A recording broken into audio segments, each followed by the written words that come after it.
l'impression que vous êtes toujours vous n'êtes pas dans le show-off. Donc, vous êtes vraiment très discret.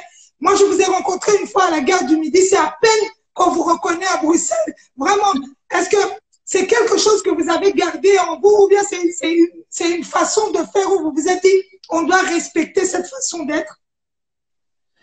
Je pense qu'on a d'abord été dans la bonne école, je crois. Oui, la bonne école de Papa Alain. Et les habitudes, vous voyez, vous avez grandi avec et vous ne trouvez pas pourquoi, comme vous avez utilisé le mot le show-off, on ne voit pas pourquoi.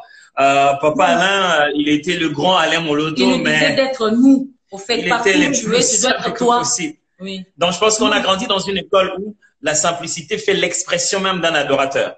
Il faut être simple comme Christ était simple pour que le message soit simple, rester accessible et ne pas vouloir faire sa... Allez, promotion, ce serait peut-être le mot qui serait mal compris, mais ne pas vouloir faire sa propre gloire. Je vais appeler ça comme ça. Il y a bien sûr qu'il faut faire connaître l'œuvre qu'on est en train de faire, il faut utiliser les médias, mais il faut pas chercher sa propre gloire. Et ma femme et moi, on s'est dit toujours qu'on voudrait jamais arriver à un niveau où si je vais aller au coin, comme je l'ai dit, au petit coin pour aller au coin de la rue, pour aller acheter une chikwang ou acheter un dindon, comme on dit chez nous, que je n'arrive pas parce que je suis trop star. Nous, on fait nos courses, hein, et puis mon mari, il prend la moto, il s'en fout que les gens disent, Pasteur Adams, il prend sa moto. Moi, je vais chez nous, on appelle Zando, au marché central. Je fais mes courses seule. Je préfère vivre ma vie. J'apprends aux enfants d'aller au Zando. On y va avec mes enfants. On y va au coin acheter des bananes. Et je pense que c'est ça la vie. Vaut mieux être vous, au lieu de chercher à devenir quelqu'un d'autre. C'est pesant. Mais il y a quelque chose qui vous rattrape, que vous le vouliez ou pas. Aujourd'hui, vous n'êtes plus n'importe qui, vous n'êtes pas n'importe qui. Vous n'avez jamais été n'importe qui. Il y a cette vie de gloire, il y a cette vie de gloire qui vous suit aussi. Comment vous gérez la gloire? Parce que aujourd'hui, Maman Nadège, Papa Atom, on peut dire dans le monde du gospel, reconnu dans le monde, vos deux noms reviennent. Comment vous vivez la gloire?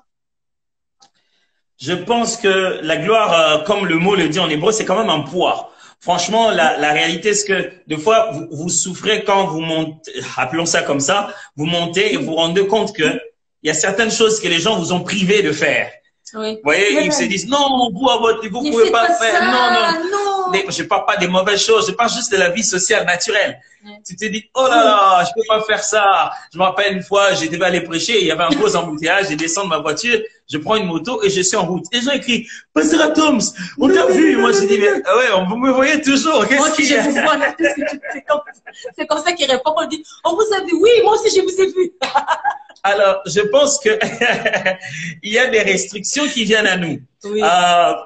Les gens vous aiment et ils ne voudraient pas vous voir peut-être souffrir d'une quelconque manière que ce soit. Oui, et des fois, les gens vous voient et ils se disent que ça, c'est votre standing. Vous devez être comme ça. Vous devez pas être là, faites ceci, faites ça. Ça cela. vous limite un peu dans la réalité, mais en même temps aussi, on se rend compte que vous pouvez arriver à un endroit et beaucoup de gens arrivent et ça crée un désordre. Alors, vous ne pouvez pas vous dire, allez, voilà, moi, je suis humble, mais vous mettez aussi votre vie en danger. Après, il y a plein de gens autour de vous.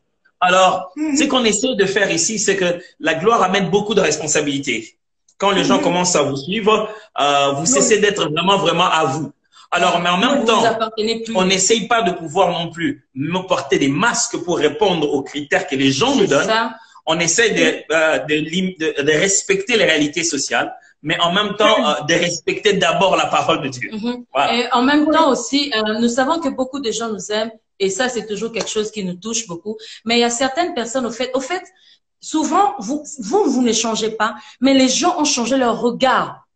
Au fait, quand les gens, ils s'attendent déjà à ce que vous soyez ceci, que vous fassiez cela. Et lorsque vous entrez dans ces pièges-là, sincèrement, ça devient pesant. Nous préférons, mon mari et moi, nous en avions parlé, nous deux, à être nous et à rester nous. Et je pense que vraiment la facette à voir, c'est seulement être enfant de Dieu. Peu importe les titres d'abord, lorsqu'on est enfant de Dieu, tu ne portes pas de masque, tu es toi. Là où tu n'aimes pas réellement. Là où tu peux sourire, tu souris. Et je pense que la vie, elle est simple, elle est mieux comme ça.